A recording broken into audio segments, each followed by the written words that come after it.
Bismillahirrahmanirrahim. Assalamualaikum warahmatullahi wabarakatuh.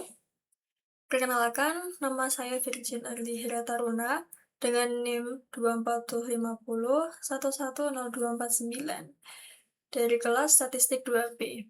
Jadi di sini saya akan sharing tutorial dalam melakukan beberapa uji statistik pada SPSS. Nah, ada apa aja sih? Itu meliputi uji validitas dan reliabilitas, uji asumsi klasik yang terdiri dari uji linearitas dengan metode compare means, terus normalitas dengan metode Kolmogorov-Smirnov test, dan heteroskedastisitas menggunakan metode uji Gletser. And last but not least, ada juga uji regresi linear berganda untuk menentukan H0 yang ditolak atau H1 yang diterima. Tuh. Nah, sebelum melakukan uji, kita perlu tahu maksudnya dari nama-nama uji yang sudah saya sebutkan tadi, ada apa aja sih? Maksudnya tuh apa gitu. Nah, pertama yaitu uji validitas dan reliabilitas.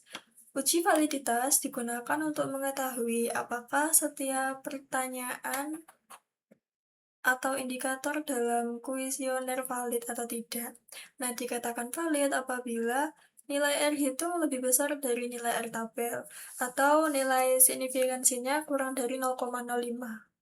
Sedangkan untuk uji reliabilitas digunakan untuk mengetahui konsistensi jawaban responden yang dapat dikatakan reliable apabila nilai Cronbach alfanya lebih besar dari 0,6.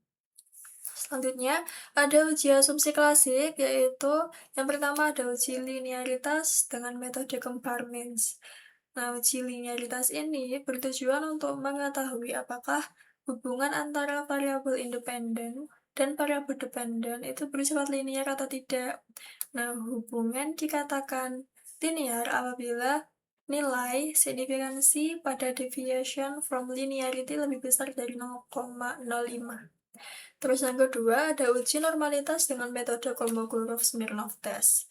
Nah, uji normalitas ini digunakan untuk mengetahui apakah data penelitian berdistribusi normal atau tidak. Nah, pada uji ini, data dikatakan berdistribusi normal apabila nilai signifikansinya lebih besar dari 0,05. Yang ketiga, ada uji heteroskedastisitas menggunakan metode uji Gletser. Nah, uji ini bertujuan untuk mengetahui apakah terjadi ketidaksamaan varians residual dalam model regresi. Nah, model regresi yang baik adalah yang tidak mengalami heteroskedastisitas. Nah, pada uji Gletser, jika nilai signifikansi lebih besar dari 0,05, maka itu dia tidak terjadi masalah heteroskedastisitas.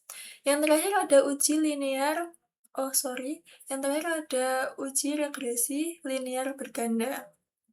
Nah, jadi regresi linear berganda ini digunakan untuk mengetahui pengaruh dua atau lebih variabel independen terhadap satu variabel dependen. Nah, analisis ini juga digunakan untuk melihat seberapa besar pengaruh masing-masing variabel, baik secara parsial maupun simultan. Nah, hasil pengujian biasanya dilihat melalui uji T, uji F, koefisien determinasi atau R-square, dan nilai koefisien korelasi. Nah, jadi melalui serangkaian uji statistik ini, seorang peneliti dapat mengetahui apakah data penelitiannya sudah layak dianalisis atau belum, dan juga dapat mengetahui hubungan dan pengaruh antar variabel dalam penelitian yang dilakukan. Nah, di sini kita ada data 100 responden ya, saya sudah menyiapkan.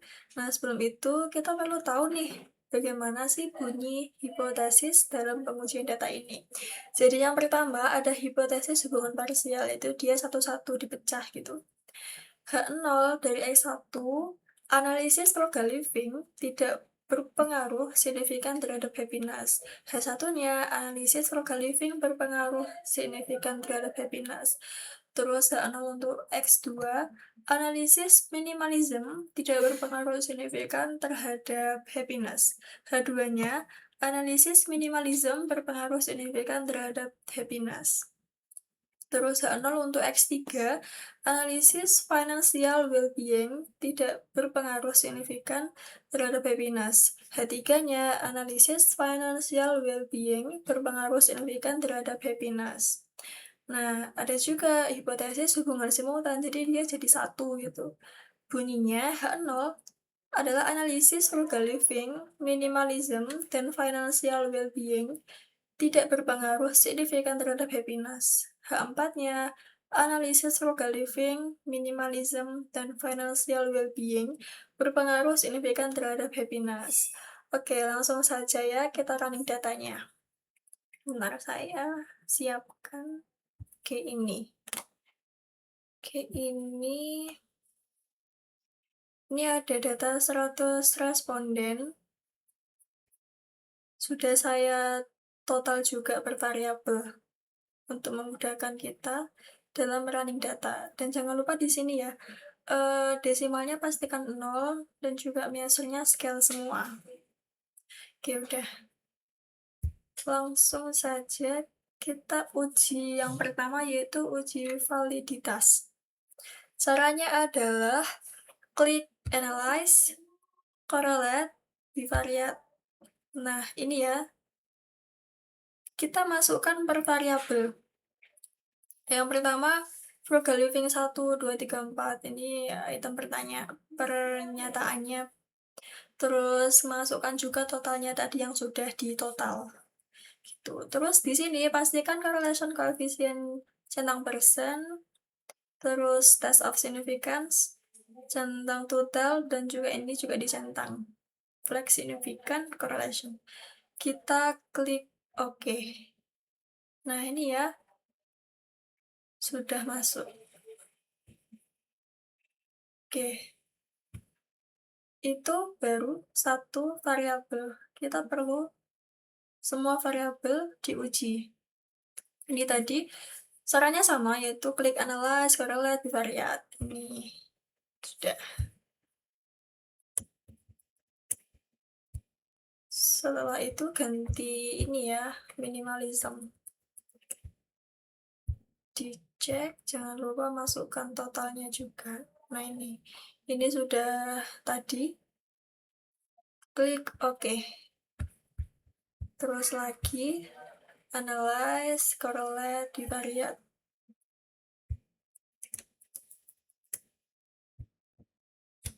Setelah minimalism, terus frugal financial well-being. Oke, ini jangan lupa masukkan totalnya sekalian. Oke, ini udah otomatis ya. Klik OK. Sudah. Terus yang happiness. Analyze, correlate, bivariate.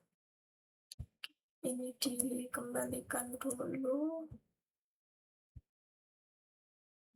Terus ngecek happiness sama totalnya sekalian. Klik OK. Nah, ini kita udah melakukan uji validitas. Oke, sekarang lanjut lagi ke uji reliabilitas. Untuk analisisnya nanti aja setelah semua sudah kita running ya datanya sampai uji regresi linear berganda. Jadi untuk uji reliabilitas caranya adalah klik Analyze, Scale, terus Reliability Analysis. Nah, ini kita masukkan FL1, 2, 3, 4. Ini tanpa total ya. Oke, terus pada bagian alpha, pada bagian model, pastikan alpha, terus kemudian klik statistik. Nah, ini muncul kayak gini. Pada kotak description for, itu centang scale if item delete. Lalu klikin continue, lalu klik OK. Udah, nanti kita pakainya yang ini aja ya, yang reliability statistik. Sekarang kita lanjut ke variabel lainnya dulu. Jadi caranya klik analyze, terus scale, reliability analysis. Ini dikembalikan dulu. terus ganti variabel minimalism. Ini statistik udah otomatis ya, terus modelnya juga udah alpha, klik OK. Udah. Terus lagi yang financial well-being,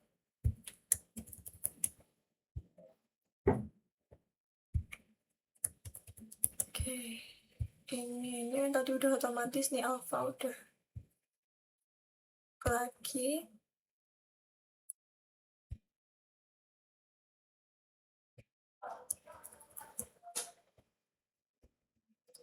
terus happiness, nah klik OK. Sudah, kita sudah melakukan uji reliabilitas. Sekarang masuk ke uji asumsi klasik ya. Dari yang pertama, uji linearitas dengan metode compare means. Jadi caranya adalah klik analyze, terus compare means, ini, terus klik means. Nah ini kita cukup masukkan totalnya saja. Jadi dependent itu adalah variabel yang terikat. Jadi di sini happiness. Terus yang independent, yang berdiri sendiri, yang mempengaruhi dependent, FLM sama FWB. Udah, kita udah masukin semua ya. Oke, setelah itu klik option pada kotak statistik for first layer, centang test for linearity. Lalu klik continue, klik OK. Nah, udah muncul. Nanti kita analisis yang ini, terus ini, terus ini. Oke. Uji linearitas sudah selesai. Terus lanjut lagi pada uji normalitas menggunakan metode Kolmogorov-Smirnov test. Nah, jadi caranya adalah klik analyze, terus regression, linear. Oke, ini kita masukkan dependennya seperti tadi terus ini independennya. Oke. Tadi sama ya kayak tadi. Terus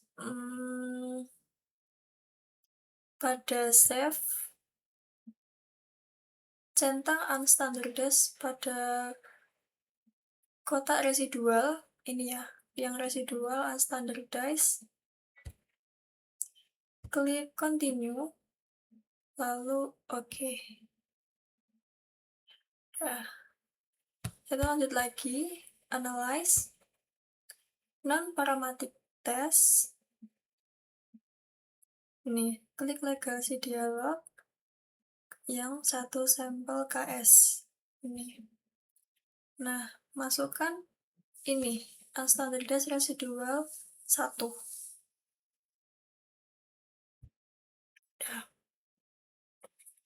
Terus, pada kotak distribution, centang normal udah, terus klik OK. Nah, nanti yang di analisis yang ini, yang asim sig total 0,144. Nah, ini. Terus, ini udah selesai. Terus sekarang kita analisis uji heteroskedastisitas. Itu klik analyze, regression, terus linear. Nah, ini udah kan kayak tadi, sama aja. Dependennya dependen FL, M, sama FBP. Nah, terus klik save pada unstandardized di kotak residual ini udah dicentang sama kayak tadi. Klik continue, klik OK. Udah.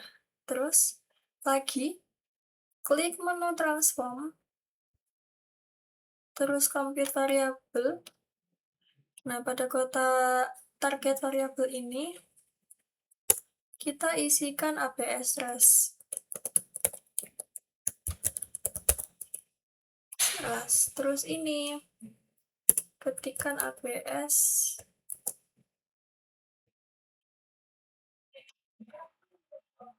residual ini. Tadi double ya, maaf.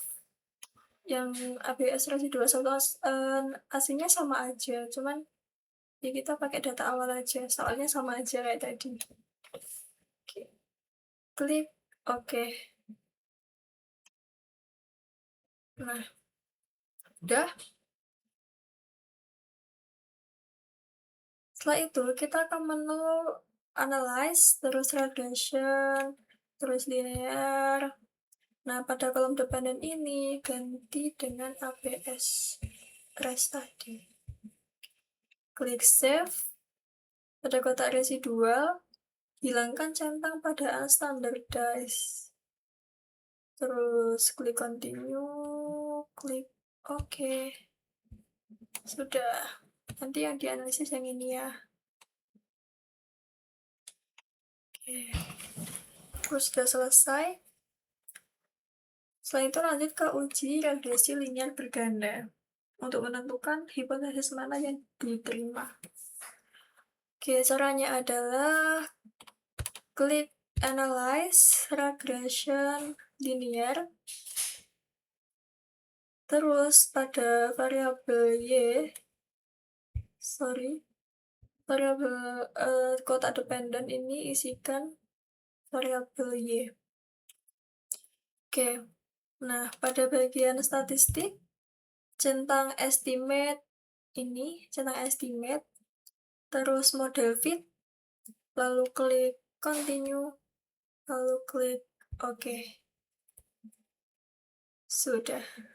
Nah itu ya, uji dari validitas, reliabilitas, uji asumsi klasik, terus uji regresi linear berganda. Nah itu udah selesai. Tinggal kita masuk ke analisisnya. Oke. Untuk analisisnya, dari awal validitas tadi, ini ya, variabel frugal living X1, itu lihat langsung di totalnya aja. Ini 0,817, ini 0,848 sampai ini.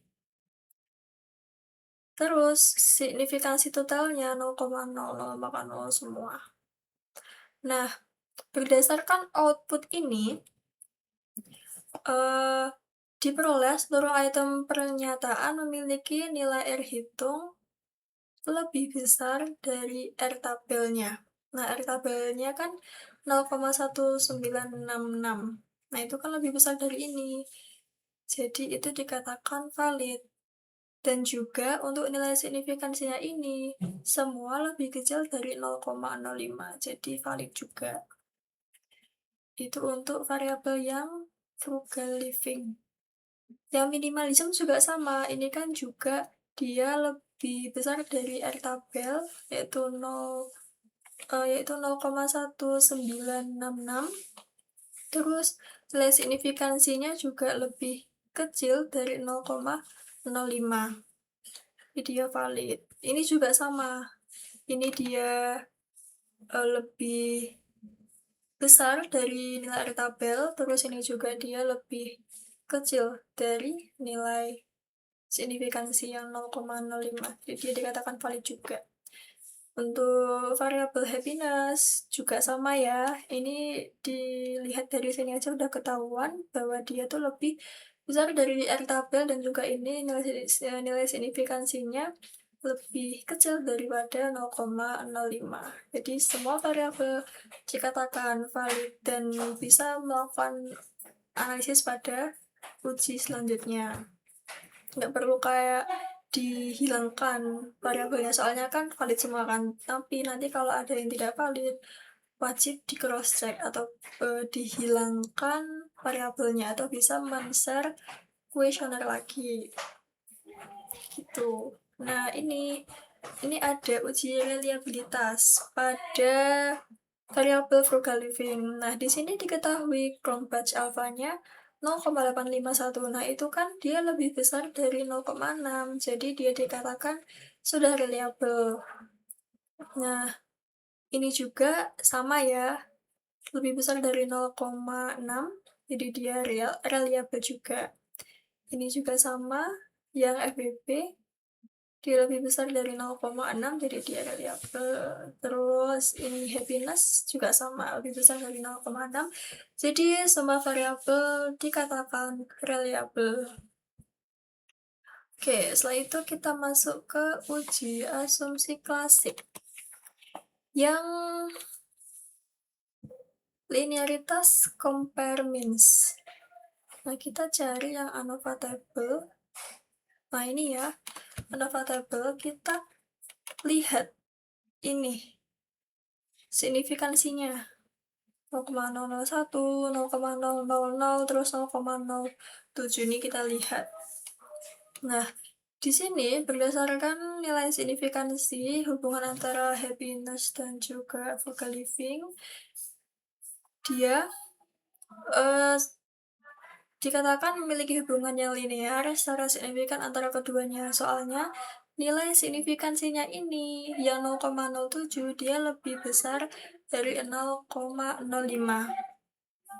Ini ya, dilihat dari deviation from linearity harus lebih besar dari 0,05, jadi dia dikatakan sudah linear. Oke, terus variabel lain yang happiness dan juga minimalism itu 0,816 dan dia juga lebih besar dari 0,05, jadi bisa dikatakan dia memiliki hubungan yang linear. Happiness dan juga minimalism memiliki hubungan yang linear. Terus yang financial well-being ini 0,43. Nah, ini kan dia lebih kecil dari 0,05 sehingga ada penyimpangan dari linearitas data. Artinya hubungan antara kedua variabel ini antara happiness dan juga financial well-being itu tidak linear secara signifikan. Gitu. Terus lanjut lagi ke uji normalitas Kolmogorov-Smirnov test.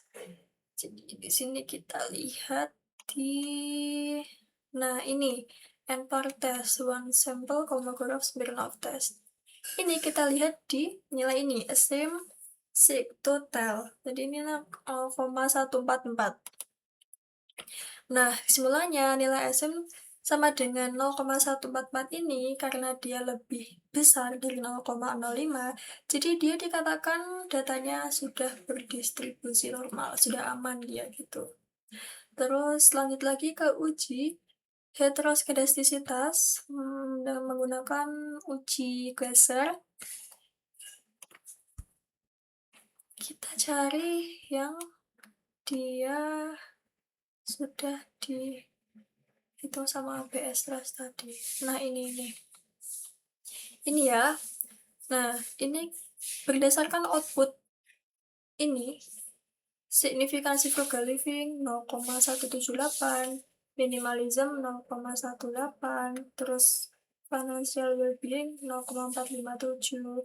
Nah, karena nilai signifikansi ketiga variabel ini sudah lebih besar dari 0,05, artinya tidak terjadi gejala heteroskedastisitas dalam model regresi ini. Jadi aman ya, gitu. Oke, setelah itu kita lanjut ke analisis uji regresi berganda untuk menentukan hipotesis mana yang diterima ataupun ditolak. Nah, oke. Ini di model summary kita lihat nilai koefisien korelasi R. Itu kan 0,550. Nah, artinya nilai ini memiliki arti bahwa ketiga variabel memiliki korelasi sedang. Itu. Jadi dia sedang itu ya. Terus untuk nilai koefisien determinasi R itu R square Nah, di sini 0,303. Jadi artinya frugal living, financial well-being, dan minimalism secara simultan memiliki pengaruh terhadap happiness sebesar 30,3%, sedangkan sisanya 69,7% dipengaruhi oleh variabel lain atau error di luar persamaan regresi ini atau variabel yang tidak termasuk ke dalam model.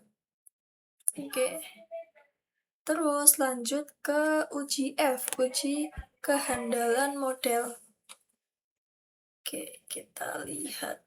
Oke, ini ya uji F. Kita lihat pada nilai F dan juga signifikansinya. Nah, dari output ini, nilai F kan 13,899 itu kan dia lebih besar dari F tabel 3,09. Nah, itu dengan tingkat signifikansinya juga 0,0000 itu juga lebih kecil daripada 0,05. Maka artinya H0 ditolak.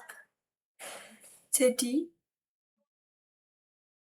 pengaruh dari frugal living, minimalism, financial well-being itu ada terhadap happiness.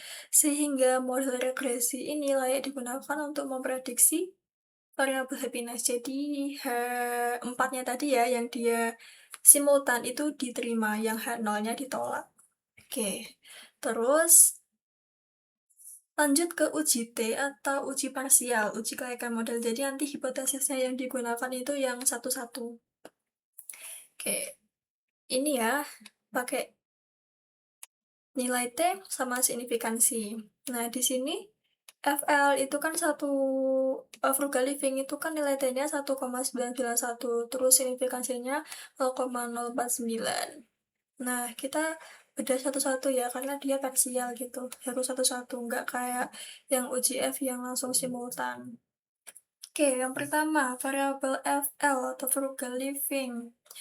Nah, nilai T hitung di sini adalah 1,991. Nah, dia tuh lebih besar dari T tabel, yaitu 1,985. Itu sudah saya cari di tabel T juga sebelumnya. Nanti kalau kalian nggak, gimana ya, nanti kalau kalian nggak yakin, bisa cross-check ke tabel, dan ya pokoknya gitulah. Cross-check ke tabel, pokoknya saling memastikan aja.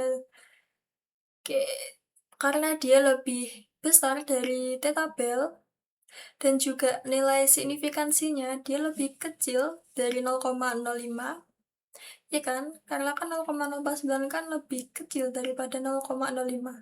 Artinya H1 diterima, jadi analisis variabel frugal living berpengaruh signifikan terhadap variabel happiness. Terus yang variabel kedua ada minimalism. Nilai T-nya 0,134. Nah, itu kan dia lebih besar daripada T tabel, yaitu 1,985. Terus nilai signifikansinya 0,893, lebih besar dari 0,05. Artinya H2 ditolak. Jadi, analisis variabel minimalism tidak berpengaruh signifikan terhadap variabel happiness. Nah, terus yang financial well-being, itu nilai T-nya adalah 4,178. Dia lebih besar daripada T tabel, yaitu 1,985, dan signifikansinya 0,000, lebih kecil daripada 0,05. Jadi artinya H3 diterima. Jadi analisis variabel financial well-being itu berpengaruh signifikan terhadap variabel happiness. Oke. Oke ya, sudah selesai. Kita tadi sudah belajar mengenai beberapa cara uji statistik menggunakan aplikasi SPSS. Semoga dalam mengerjakan suatu penelitian, video ini ya paling nggak bisa membantu sampai tuntas. Nah, sekian yang dapat saya sampaikan. Bila ada salah analisis, mohon dikoreksi ya, karena saya juga sama-sama masih belajar. Terima kasih. Wabillahi taufiq wal hidayah, wa ridha wal inayah. Wassalamualaikum warahmatullahi wabarakatuh.